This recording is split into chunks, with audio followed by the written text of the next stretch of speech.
যে কোনো মৃত্যুই অত্যন্ত দুর্ভাগ্যের, এবং এই আজকে যে অ্যাক্সিডেন্টে যে মানুষ যেটা মারা গেছে, নিশ্চিত করে এটা অত্যন্ত দুর্ভাগ্যজনক ঘটনা।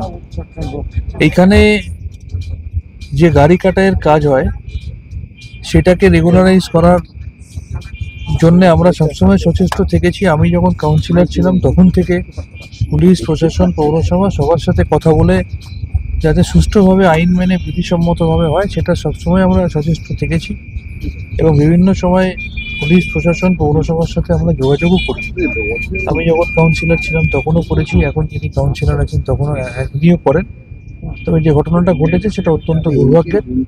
আমি মনে করব যারা এখানে এই ধরনের পেশার সাথে যুক্ত তারা প্রত্যেকটা নিয়ম কানুন আইন মেনে, পুলিশ প্রশাসন এবং কলকাতা পৌরসভার যে সুনির্দিষ্ট গাইডলাইন আছে সেটা মেনে তাদের সাথে সমন্বয় সাধন করে নিয়ম মাফিক তারা কাজ করবে। একজন মারা গেছেন, একজন ইনজিওর্ড। এখানে এখন কি বলছেন? এখানে একজনের মৃত্যুর খবর এখন পাওয়া যাচ্ছে। হ্যাঁ, যেটা মৃত্যু শুনলাম এটা অত্যন্ত দুর্ভাগ্যের, এবং আমি আবার বলবো যারা এই ধরনের পেশার সাথে যুক্ত তারা যাতে আইন মেনে কাজ করে, সুনির্দিষ্ট পদ্ধতির মধ্যে দিয়ে চলে, সেটা আমাদের সকলের দেখা একটা উচিত। কোয়েশ্চেন লাস্ট, যে বেআইনি কাজ যদি হয় সেই সাহসটা পাচ্ছে কোত্থেকে এখানে? আমি আবার বলছি যে এই বিষয়টি সঠিকভাবে দেখার জন্য আমি যখন কাউন্সিলর ছিলাম তখন থেকে আমরা যোগাযোগে আছি। তখন থেকে বিভিন্ন সময় কলকাতা পৌরসভা এবং স্থানীয় পুলিশ প্রশাসনের সাথে আমরা যোগাযোগ করি। পৌরসভাও এর মধ্যে ইন্সপেকশন করে গেছে, পুলিশও ইন্সপেকশন করে।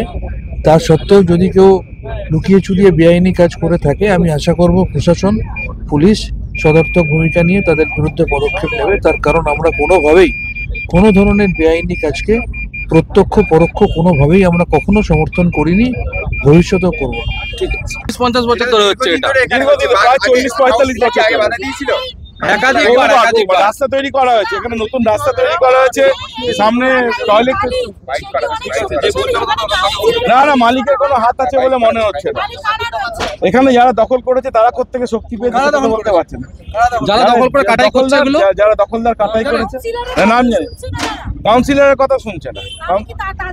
কাউন্সিলর রাস্তা তৈরি করে দিয়েছেন, সামনে টয়লেট তৈরি করে দিয়েছে। কাদের মধ্যে এইগুলো চলছে? এগুলো একটা অদৃশ্য হাতকে বলতে পারছি না, সেটা নিশ্চয়ই আপনারা প্রেসের মধ্যে রয়েছেন।